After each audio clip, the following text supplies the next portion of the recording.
Okay, welcome back everyone to the deep dive. It's good to be back. So this is our 83rd deep dive. And apologies again about the mix-up with the numbering last time. And today, we're heading into, well, a fascinating part of Paradise the 16th Canto. Canto 16, still in the heaven of Mars. Right. And our goal here, like always in these deep dives, is to really explore this canto and, find something genuinely useful, something that resonates with your journey through life. Something practical we can take away. Yeah. So let's unpack what's actually happening in Canto 16 and see what kind of wisdom is waiting for us. Okay, so just to remind everyone where we are, Dante's still in the heaven of Mars, this sphere representing courage and fighting for the good cause. And he's talking with his ancestor, Cacciaguida. Exactly. Cacciaguida, who kind of embodies this older, maybe more virtuous Florence. He's surrounded by these warrior spirits forming a brilliant cross of light. Okay, so Canto 16 kicks off, and Dante, being Dante, is curious. He asks Cacciaguida about his family, about Florence's past. Yeah, he wants the details, the history. Who were the great families back then? What was the city really like? He's looking for that sort of golden age Cacciaguida represents. And Cacciaguida obliges. He starts describing Florence in the 12th century, painting it as this, well, simpler, more virtuous time. He actually lists families, doesn't he? Oh, yes. He names them the Uberti, the Lamberti, all these figures from Florence's past. He talks about their rise, their fall. It's a real social history lesson. It really highlights how much things shift, how families and fortunes change over time. It's quite striking. And what's really clever, literarily speaking, is how Dante uses this. Remember way back in the Inferno, Canto 6? With Giacomo, in the Circle of the Gluttons. Right. Giacomo predicted Florence's future corruption and division. Now here in Paradise, Cacciaguida is describing its virtuous past. Wow. Okay, so it's like a mirror image, Yeah. showing the whole trajectory. Precisely. The fall from grace, seen from both ends, the hellish future and the idealized past.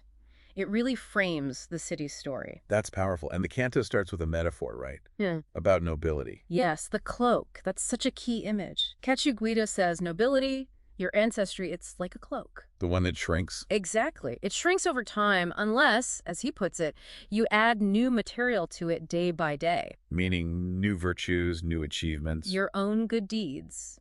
It completely undermines the idea that just being born into a certain family makes you worthy. So it's not just history. Cacciaguida's recount, when he names those families, some of whom were Dante's political enemies, it's a political statement itself. Absolutely. He's implicitly judging the present by the standards of that idealized past. He's asking who really kept their cloak in good shape. Okay, so let's call it the lessons. What can we, take from this canto for our own lives, our own journeys? Well, the first one seems pretty clear from that cloak image, doesn't it? Yeah, that true worth isn't inherited. It's not fixed. Right. It's something you have to actively cultivate through your actions, your character. You have to add that fabric yourself. Constantly earning it, basically. Mm-hmm.